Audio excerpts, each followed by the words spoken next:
America और Iran के बीच में आखिर चल क्या रहा है? पहले एक बड़ा मिलिट्री स्ट्राइक, फिर अचानक सीजफायर और पीस टॉक्स, फिर जैसे ही लगता है कि मामला थोड़ा ठंडा होने लगा है, बूम, दोबारा से एयर स्ट्राइक्स स्टार्ट हो जाते हैं। आखिर अमेरिका चाहता क्या है? क्यों ये वॉर बार बार स्टार्ट होती है, फिर रुकती है और फिर से वही साइकिल रिपीट होता चला जा रहा है? क्या ये कोई बैड प्लानिंग है या फिर इसके पीछे कोई बड़ा स्ट्रेटेजिक माइंड गेम है?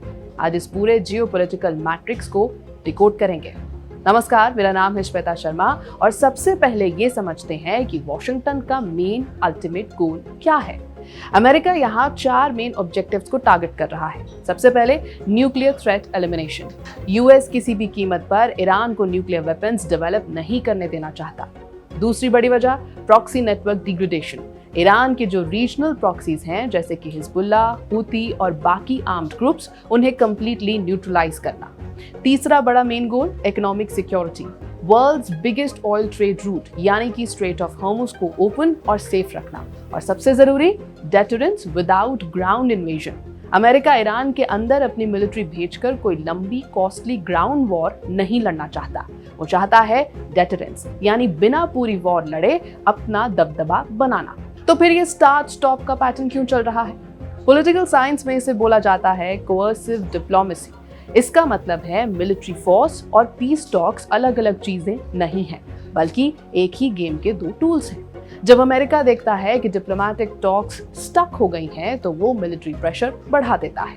उनका गोल ईरान को डिस्ट्रॉय करना नहीं, बल्कि उन्हें बार्गेनिंग टेबल पर वापस लाना है और तो और झुकने के लिए फोर्स करना है। जैसे ही ईरान टॉक्स के लिए रेडी होता है, अमेरिका मिलिट्री स्ट्राइक्स को पॉज कर देता है। इस पॉज को हम सीजफायर या पीस टॉक्स बोलते हैं, पर ये कोई परमानेंट पीस नहीं होता, ये सिर्फ एक स्ट्रेटेजिक पॉज होता है। लेकिन ये पीस टॉक्स बार बार कोलैप्स क्यों हो जाती हैं? इसके 3 बड़े कारण हैं। सबसे पहले मिसमैच्ड डिमांड्स। अमेरिका चाहता है कि ईरान अपना न्यूक्लियर प्रोग्राम और मिसाइल टेस्टिंग कंप्लीटली रोक दे, जबकि ईरान कहता है कि उसकी सिक्योरिटी के लिए ये नॉन नेगोशिएबल है। दूसरी बड़ी वजह मैनेज्ड एस्केलेशन। दोनों में से कोई भी साइड आपस में फुल स्केल वर्ल्ड वॉर नहीं चाहती। इसलिए जब टेंशन ज्यादा बढ़ जाती हैं, तो सीज फायर एक सेफ्टी वॉल्व की तरह काम करता है ताकि सिचुएशन आउट ऑफ कंट्रोल ना हो जाए। तीसरी बड़ी वजह है डोमेस्टिक पॉलिटिक्स। यूएस में इलेक्शन साइकिल और इंटरनल पब्लिक प्रेशर की वजह से पॉलिसी बार बार शिफ्ट होती रहती है।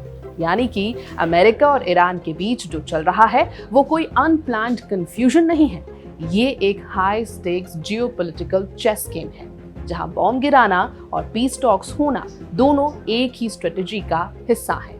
तो क्या कोअर्सिव डिप्लोमेसी से कभी परमानेंट पीस आ सकता है या फिर ये साइकिल यूं ही चलता रहेगा? ये देखना होगा।